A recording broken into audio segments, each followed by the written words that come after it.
प्यारे बच्चों, नमस्ते। मैं सिद्धार्थ तिवारी, कक्षा 12, विषय शिक्षा शास्त्र, पाठ संख्या 1, प्राचीन भारत में शिक्षा व्यवस्था पे आप लोगों को एक वीडियो दे चुका हूँ। यह वीडियो दूसरा है, इसीलिए मैंने भाग 2 लिख दिया है। किसी प्रकार का आप इसमें कन्फ्यूज़न मत रखिएगा। और पाठ 1 है, महत्वपूर्ण पाठ है। उसी संदर्भ में हमने पिछले बार इस पाठ में बताया था आपको, उसी क्रम में हम आज आगे की ओर चल रहे हैं।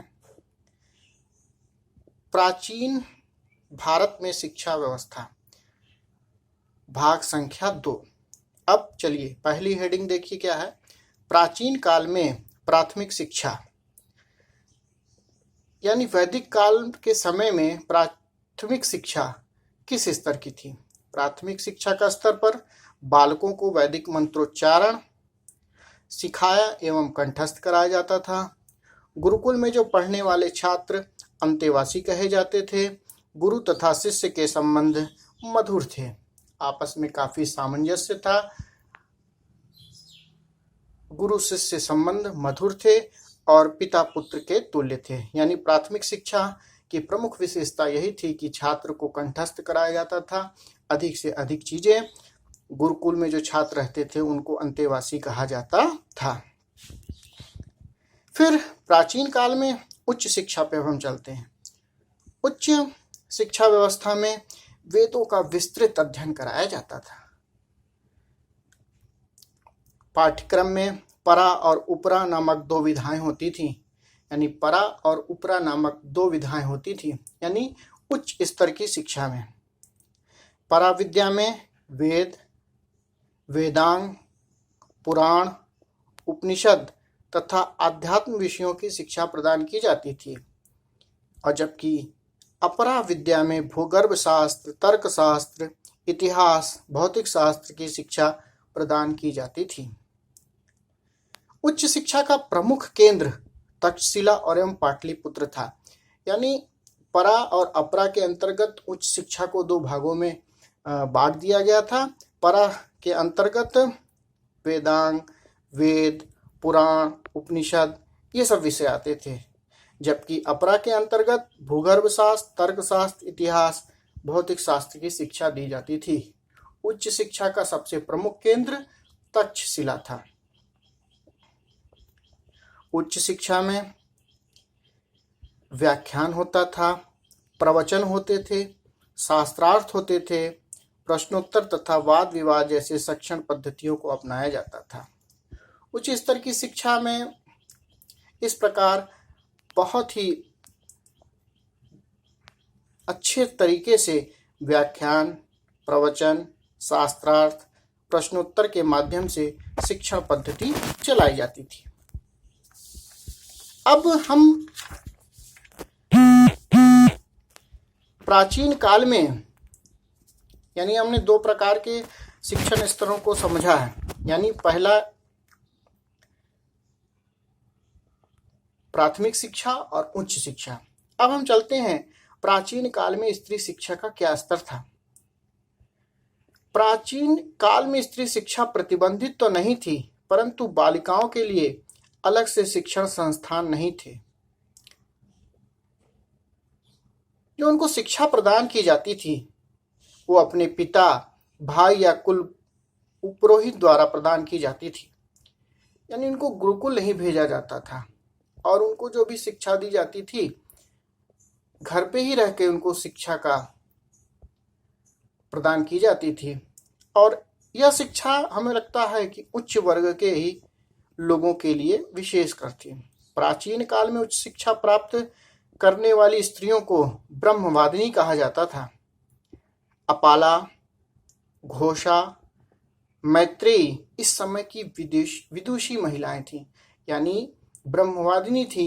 इन्होंने उच्च शिक्षा प्राप्त की थी और यह उस काल के यानी वैदिक काल की विदुषी महिलाओं यानी विद्वान महिलाओं में से थी। यानी प्राचीन काल में स्त्री शिक्षा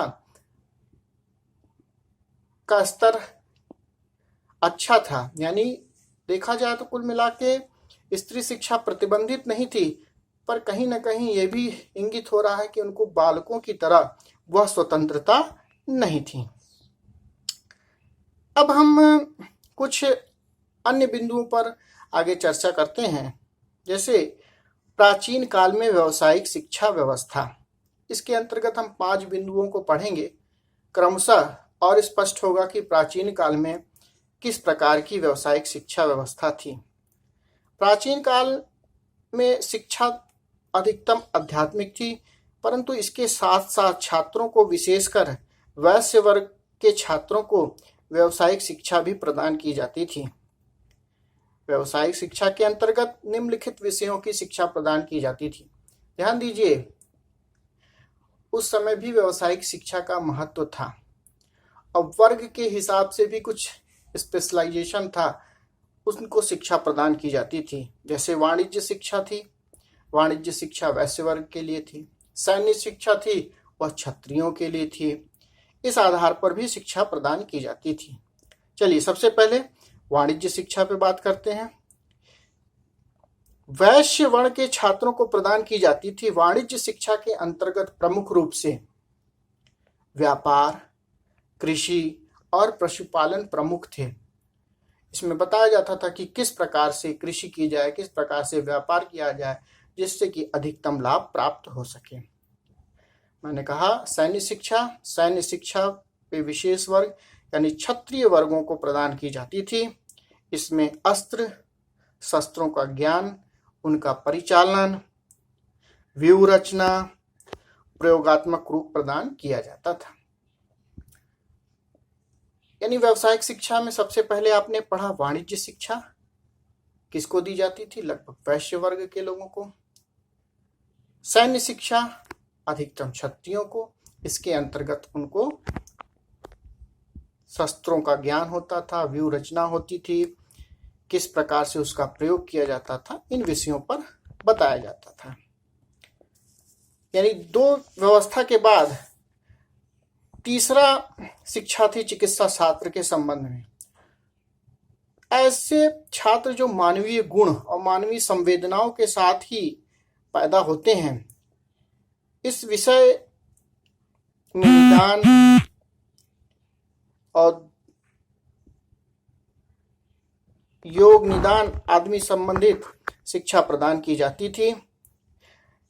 इस विषय में रोग निदान तथा शल्य क्रिया से शिक्षा प्रदान की जाती थी। यानी औषधि बताई जाती थी कि किस प्रकार औषधि दी जाए, और कहीं कहीं शल्य चिकित्सा का भी प्रमाण मिलता है। फिर अगली शिक्षा का प्रकार है कला कौशल।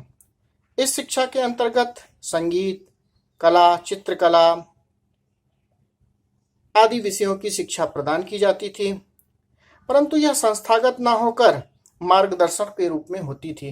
यानी जो दैनिक गतिविधियां हैं उसमें मनोरंजन, कला, संगीत, सिलाई, कढ़ाई, यह सब शिक्षाएं प्रदान की जाती थी, परंतु यह संस्थागत ना होकर मार्गदर्शन के रूप में काम करती थी।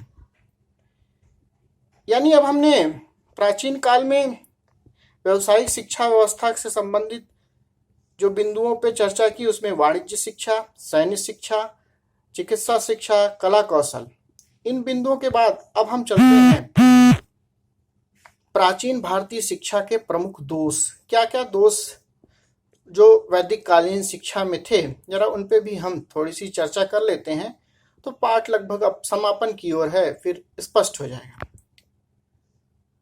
अगर सबसे पहले देखा जाए तो सांसारिक जीवन की उपेक्षा थी। यानी व्यवहारिक आध्यात्मिक मार्गदर्शन को ज्यादा इंगित करता था वैदिक कालीन या प्राचीन कालीन शिक्षा। क्षेत्रीय एवं लोक भाषाओं की अवहेलना किया जाता था। संस्कृत को विशेष महत्व दिया जाता था। शिक्षा के लिए समाज का एक वर्ग की पूरी तरह से अवहेलना कर दी गई। देखा होगा आपको, जब मैंने उपनयन संस्कार बताया तो उसमें ब्राह्मण, क्षत्रिय, वैश्य की आयु निर्धारित है। शूद्र के लिए शिक्षा का कोई प्रावधान संभवतः नहीं था।